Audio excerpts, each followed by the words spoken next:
ओम शांति मंगेश भैया। ओम शांति पाल भाई जी। कैसे हैं? बहुत अच्छे। तो कमाई करने के लिए बैठे हैं आज? बिल्कुल बिल्कुल, आज बाबा कमाई के ऊपर ही बोल रहे हैं। आज 20 फरवरी 2026 है। आज मीठे शिव बाबा के स्वचिंतन के लिए कुछ मुरली चिंतन कर लेते हैं। बाबा ने आज कहा है, मीठे बच्चे तुम्हें कमाई का शौक होना चाहिए। इस पढ़ाई में ही कमाई है। कौन सी पढ़ाई? ये जो ईश्वरीय पढ़ाई है हमारी। तो इसका थोड़ा डिटेल करके बताइए। शौक होना चाहिए। कोई भी चीज करते हैं, स्टूडेंट्स भी है, खेलने वाले भी अपने अपने फील्ड में सब करते हैं, लेकिन जिस चीज का शौक होता है ना, एक तो है समाज के माता पिता कहते हैं इसलिए कोई उस लाइन में चला जाता है, लेकिन जो शौक होता है वो शौक वाली चीज वो नेचुरल होती है एकदम। तो बाबा कहता है कि कमाई का बहुत शौक होना चाहिए तुमको, ये जो और शौक होना चाहिए, उस कमाई के आधार से ही, उस पढ़ाई के आधार से ही प्राप्ति बहुत ज़्यादा है। इसलिए बाबा कहते हैं कि शौक और कमाई का बहुत अच्छा शौक जिसको होगा ना, या जिसको लगन होगी, उसको थकावट नहीं होगी, वहाँ आलस नहीं आएगा, उमंग उत्साह आएगा, उमंग उत्साह रहेगा, अलर्टनेस रहेगी। जहाँ कमाई है वहाँ ऑटोमेटिक, हाँ जी, जहाँ प्राप्ति है वहाँ उमंग उत्साह रहता है, थकावट नहीं होती। हाँ जी, नींद भी गायब हो जाती है। इसलिए बाबा कहते हैं कि शौक होना चाहिए। मानो शौक से कोई चीज हम करते हैं ना, तो फिर हम समय में से भी समय निकाल लेते हैं। और शौक नहीं होगा तो फिर आपको 10 बार भी कोई कहेगा ना, माताजी पिताजी भी कहेंगे ये पढ़ाई पढ़ो, पढ़ाई नहीं करेंगे, या टीचर भी कहे। और जिस चीज़ का शौक होगा, जैसे क्रिकेट खेलने का शौक है, तो वो अपना थोड़ा भी फटाफट पढ़ाई कर लेगा। और तो ये शौक की बात, इसलिए शौक माना अंदर से जो उमंग उत्साह और खुशी से वो, तो फिर कमाई बहुत। जैसे कई लोग तैराकी के शौकीन होते हैं, जैसे कई लोग कार राइडिंग के शौकीन होते हैं, वही शौक। तो देखते हैं हम लोग दुनिया में, तो तैराक लोग होते हैं, बिल्कुल, उनको 1 घंटे की कंपटीशन होती है, उसके लिए सालों साल कितना प्रैक्टिस करते हैं, कितना मेहनत करते हैं, उनको शौक होता है। 8-8 घंटा रोज प्रैक्टिस करते हैं, कितने सालों तक, और 1 घंटा के लिए कंपटीशन के लिए। बिल्कुल। तो ये शौक और कमाई है। तो इस पढ़ाई में कमाई है हमारी, तो इस पढ़ाई का शौक होना चाहिए। आज बाबा ने प्रश्न में कहा है, ज्ञान के बिगर कौन सी खुशी की बात भी विघ्न बन जाती है, विघ्न रूप बन जाती है। ये तो बस बाबा ही बता सकता है। ये जो सूक्ष्म बात है ना, दुनिया में तो इस बात को समझ भी नहीं सकेगा कोई। बाबा कहता है साक्षात्कार होना। दुनिया में तो बहुत बड़ी उपलब्धि मानी जाती है किसी को साक्षात्कार होना, लेकिन बाबा कहते हैं साक्षात्कार होना यह है तो खुशी की बात, लेकिन अगर यथार्थ रूप में ज्ञान नहीं है तो और ही मूंझ जाते हैं। फिर वो बिंदु का या प्रकाश का साक्षात्कार हुआ तो उससे कोई फायदा नहीं है, समझ नहीं आए। हाँ जी, समझ ही नहीं आए। और उल्टा क्या हो जाएगा कि कई बार ये भी हो सकता है कि अभिमान भी हो सकता है कि हाँ मुझे साक्षात्कार हो गया, बस अभी मेरी जो प्राप्ति करनी थी वो मैंने कर ली, फिर पुरुषार्थ कुछ नहीं, ठंडा ठाकुर। तो इसलिए बाबा कहता है कि ये विघ्न रूप बन जाता। समझो किसी को बाप का साक्षात्कार हुआ, बिंदु को देखा, तो क्या समझेंगे, और ही मूंझ पड़ेंगे। इसलिए ज्ञान के बिगर साक्षात्कार से कोई फायदा नहीं, इसमें और ही विघ्न, माया के विघ्न भी पड़ते हैं। कई बार देखा है कि वो साक्षात्कार वाली लाइन में फिर माया भी एंटर पे, तो कईयों को साक्षात्कार का उल्टा नशा भी चढ़ जाता है, जैसे बताया कि उसका अभिमान सा, और फिर पुरुषार्थ छोड़ देते। तो हमारे यहाँ साक्षात्कार बहुत, तो बाबा ने कहा कि ये कोई प्राप्ति नहीं है, प्राप्ति है अंदर दैवी गुणों की धारणा, शक्तियों का जीवन में लाना, ये हमारी धारणा है। बाकी साक्षात्कार का बाबा ने कोई इतना वो नहीं रखा। आज गीत भी बहुत अच्छा है, तकदीर जगाकर आई हूँ, तकदीर जगाने आई हूँ। हाँ जी, जैसे ही बाबा के बने तकदीर जग गई, अब तकदीर को बढ़ाना है, वो हमारे हाथ में है है ना। जो जितना पुरुषार्थ करेंगे, पढ़ाई पढ़ेंगे, ज्ञान योग धारणा सेवा, इसमें से इसमें भी अपन देखते हैं कि कईयों को अलग, ये चारों सब्जेक्ट है हमारे, ज्ञान योग धारणा सेवा, लेकिन हर एक के शौक चारों में, जिसका जो उसमें इंटरेस्ट होता है ना, उसमें बहुत ज्यादा आगे चलता है। किसी का योग में, लेकिन कमाई तो सबसे ज्यादा कमाई योग वाले सब्जेक्ट में है। तो ये पाठशाला में कौन सी तकदीर बनाई जाती है? जैसे दुनिया में बैरिस्टर है, सर्जन है, आज ये हमारी जो पाठशाला है, ये विचित्र वंडरफुल और सारे क्लब में एक बार खुलने वाली ये पाठशाला है, जहाँ स्वयं परमात्मा टीचर बनकर पढ़ाते हैं। बाकी दुनिया में तो बाबा कहता है सर्जन, बैरिस्टर, जो कुछ है, जिस लाइन में जाएंगे तो वहाँ उस प्रकार का टीचर पढ़ाएगा और उसी लाइन की हमारी तकदीर बनेगी।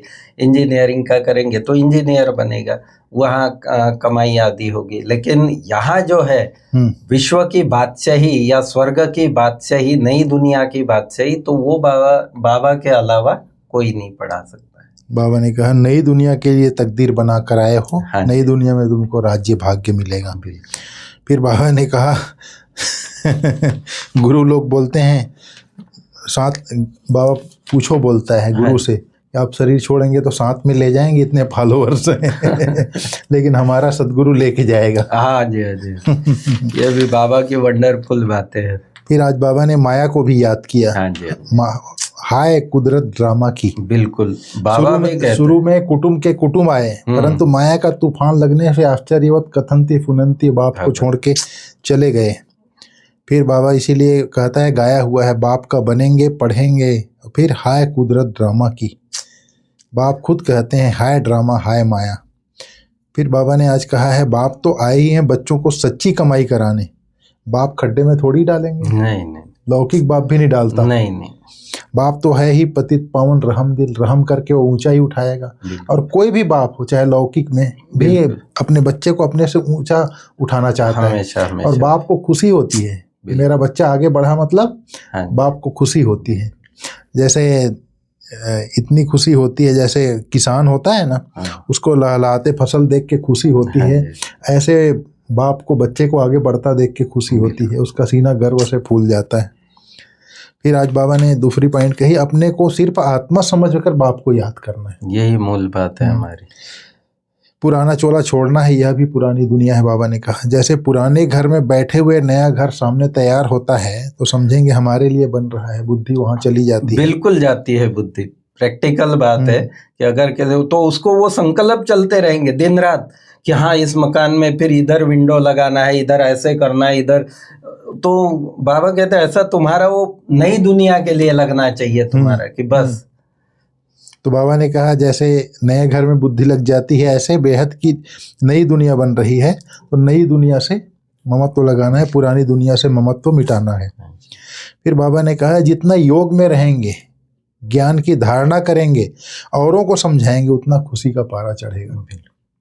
योग में रहेंगे, ज्ञान की धारणा करेंगे, औरों को समझाएंगे, उतना खुशी का पारा चढ़ेगा। इसका मैकेनिज्म, हाँ, ज्ञान समझाएंगे, सेवा करेंगे तो नेचुरल है, दूसरों की दुआएं हमको मिलेगी तो हमारी खुशी बढ़ेगी। और योग तो है ही, योग जितना हम अच्छी तरह योग करते हैं, आप ये समझो कि बाबा से शक्ति तो मिलती है, साथ में बाबा की दुआएं भी मिलती है, तो वो भी हमारा खुशी का खजाना बढ़ा, मजा आ जाता है, मजा तो खुशी होती है। हाँ जी। ज्ञान की धारणा करेंगे, हाँ, धारणा होगी, धारणा है ही, धारणा के आधार पर ही खुश, नहीं तो रियल खुशी आएगी ही नहीं। अगर ज्ञान की यथार्थ धारणा नहीं होगी ना, तो रियल खुशी आएगी ही नहीं। मतलब अगर पुरुषार्थी जीवन में खुशी ऊपर नीचे हो रही है, मतलब मेरा योग भी ठीक नहीं है, ज्ञान की धारणा भी ठीक नहीं है, और मैं औरों को समझा भी नहीं रहा। हाँ जी, निस्वार्थ सेवा, एक तरह का एक चार्ट है ये खुशी का। हाँ जी। फिर बाबा ने कहा है पवित्र दुनिया का मालिक बनना है, पुरुषार्थ जास्ती करेंगे तो प्रजा में उच्च पद पाएंगे। बाबा ने कहा है याद की यात्रा है, तुम सतो प्रधान दुनिया के मालिक बनेंगे। मालिक तो राजा प्रजा सब होते हैं, प्रजा भी कहेगी भारत हमारा सबसे ऊंचा है। मतलब सतयुग होगा तो प्रजा भी कहेगी कि मेरा भारत, और राजा भी कहेगा, मतलब मालिक सब होते हैं।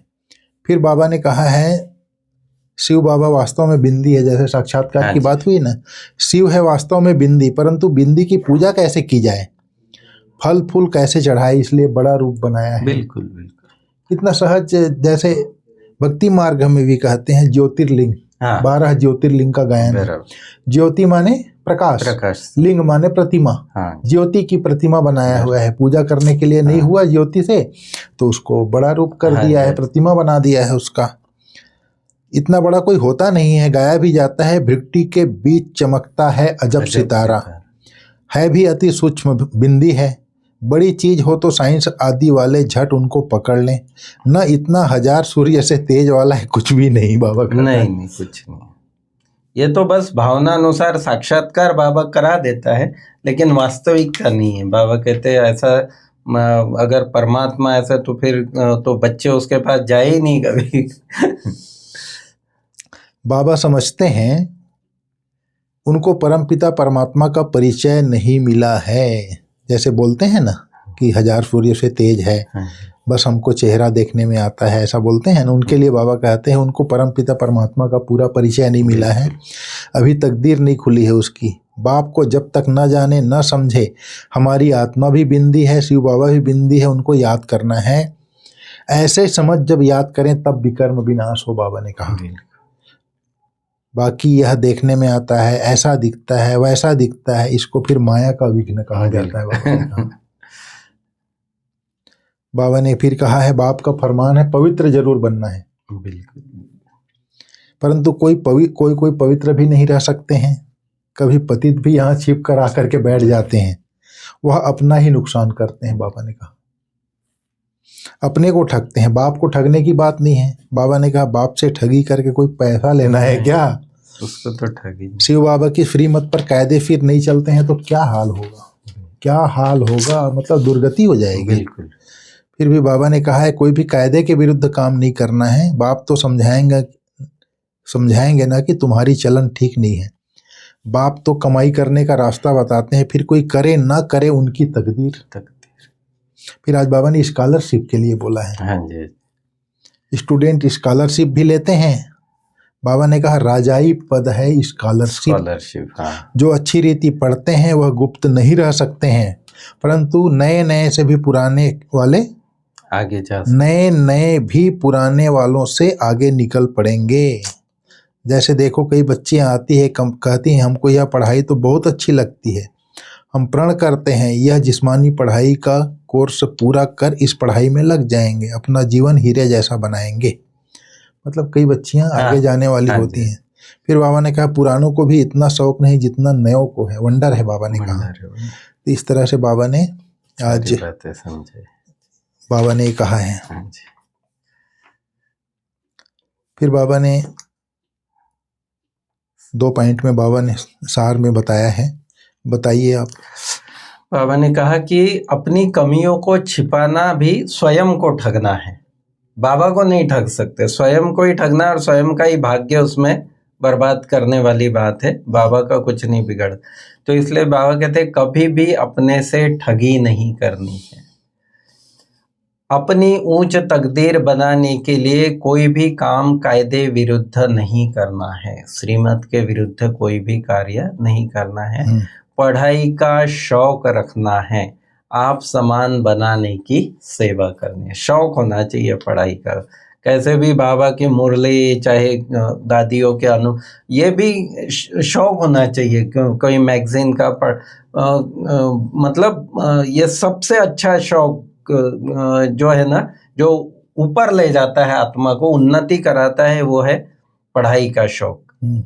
फिर वरदान है अमृत वेले की मदद व श्रीमत की पालना द्वारा स्मृति को समर्थवान बनाने वाले स्मृति स्वरूप भव। अमृत वेले की मदद व श्रीमत की पालना, स्मृति को बाबा ने कहा कि स्मृति को समर्थवान बनाना है या स्वतः स्मृति स्वरूप बनना है, तो अमृत वेले के समय की वैल्यू को जानो। आपको पता हो कि हम अभी तो स्टूडेंट रात रात को जागते हैं, लेकिन हम जब छोटे थे तो दादा दादी नाना वो कहते थे सुबह उठो जल्दी, रात को तुम जल्दी सो जाओ, सुबह 3-4 बजे उठो और तब पढ़ाई करो। ये पहले बहुत अमृत वेले 4 बजे। हाँ जी हाँ जी। तो ये तो बाबा कहते क्योंकि अमृत वेले की वो जो वायुमंडल है वो बड़ा ही वैल्यूएबल है। जैसी श्रीमत है उसी प्रमाण स्वयं को पहचान कर समय प्रमाण चलो तो सहज सर्व प्राप्ति कर सकेंगे और मेहनत से छूट जाएंगे। अमृत वेले के महत्व को समझकर चलने से हर कर्म महत्व प्रमाण होंगे। उस समय विशेष साइलेंस रहती है, इसलिए सहज स्मृति को समर्थवान बना सकते हैं। वो जो वायुमंडल है सारा, और बाबा की भी समझो एक दुआएं मिलती है अमृत वेले के समय। साइलेंस का प्रकृति का संपूर्ण साथ है, जो दुनियावी तमोगुनी वाइब्रेशन है या संकल्पों की हलचल है वो सारी स्टॉप है। प्रकृति भी बिल्कुल जैसे संपूर्ण सतो प्रधान स्टेज में है। तो इसलिए बाबा कहते हैं उस समय का अगर आप लाभ उठाएंगे तो सहज स्मृति स्वरूप बन जाए। जो हम कहते हैं कि मेहनत लगती है, उसका कारण यही बनता है कि जो अमृत वेले का टॉपिक है ये कहीं तो भी आजकल कलयुगी दुनिया में देखते हैं 3 मतलब कैसो भी कलयुगी मनुष्य है, आसुरी वृत्ति वाला है, लेकिन वो 2 बजे 2:30 बजे 3 बजे तक सो ही जाते हैं। मतलब ये 3 से 5 का पीरियड है। ये पीरियड वाकई में साइलेंस जोन हो जाता है पूरा। उसके लिए बाबा बहुत जोर देते हैं अमृत वेले। और हमारे वरिष्ठ लोग शिक्षा ये देते हैं, जैसे अमृत वेला है, जैसे झाड़ का जड़ में पानी डाल दो तो हरियाली हो जाता है सारे झाड़ में, उसी तरह अमृत वेला सारे दिन के 24 घंटे का एक तरह से जड़ है। हाँ जी, उसका फाउंडेशन है। हाँ जी। उस समय आप जैसा स्थिति बनाएंगे, बिल्कुल आत्मा परमात्मा को याद करके जैसा स्व स्थिति बना लेंगे वैसे सारा दिन चलता रहेगा, बाबा ने कहा। फिर आज का स्लोगन है, याद और निस्वार्थ सेवा द्वारा माया जीत बनने वाले ही सदा विजयी हैं। याद और निस्वार्थ सेवा द्वारा माया जीत बनने वाले ही सदा विजयी हैं। बाबा ने कहा एक बार, याद और सेवा का डबल लाख लगा दो तो कोई भी फीलिंग नहीं आएगी आपको, और फीलिंग प्रूफ बन जाएंगे, माया जीत बन जाएंगे। याद और जो निस्वार्थ सेवा में कल बाबा बोला था ना, परिवार को संतुष्ट करना है तो हर एक को रिगार्ड देने का रिगार्ड निरंतर रहे, उसमें निष्काम बनो। ये नहीं कि आप रिगार्ड दोगे तो मैं आपको रिगार्ड दूंगा, निष्काम, उसमें कामना नहीं होनी चाहिए। तो वही चीज है निस्वार्थ, इसमें कामना ना हो सेवा में कि उसके रिटर्न मेरे को मिले। वही। अगर जहाँ कामना है, इच्छा है, फिर वो माया फिर माया आ जाएगी। इसलिए याद भी चाहिए और निस्वार्थ सेवा चाहिए। कामना नहीं रखो उससे, वो देवे तो मैं दूं, वो करे तो मैं करूं। तो याद और निस्वार्थ सेवा द्वारा माया जीत बनने वाले ही सदा विजयी हैं। एकता और विश्वास की विशेषता द्वारा सफलता संपन्न बनो, जो अव्यक्त इशारा चल रहा है। इसमें बाबा ने कहा कि संगठित रूप में आप ब्राह्मण बच्चों की आपस में संपर्क की भाषा अव्यक्त भाषा होनी चाहिए वर्तमान समय के अनुसार। जैसे फरिश्ते एक दूसरे से इशारों में बोलते हैं, इस प्रकार इसके लिए किसी की सुनी हुई गलती को संकल्प में भी स्वीकार नहीं करना। यह स्थिति बनाने के लिए बाबा कहते हैं किसी की गलती को संकल्प रूप में भी स्वीकार नहीं करना। जब ऐसी स्थिति हो तब ही बाप की जो शुभ कामना है एक मत संगठन की, वह प्रैक्टिकल में होगी। ओम शांति। ओम शांति मंगेश भैया।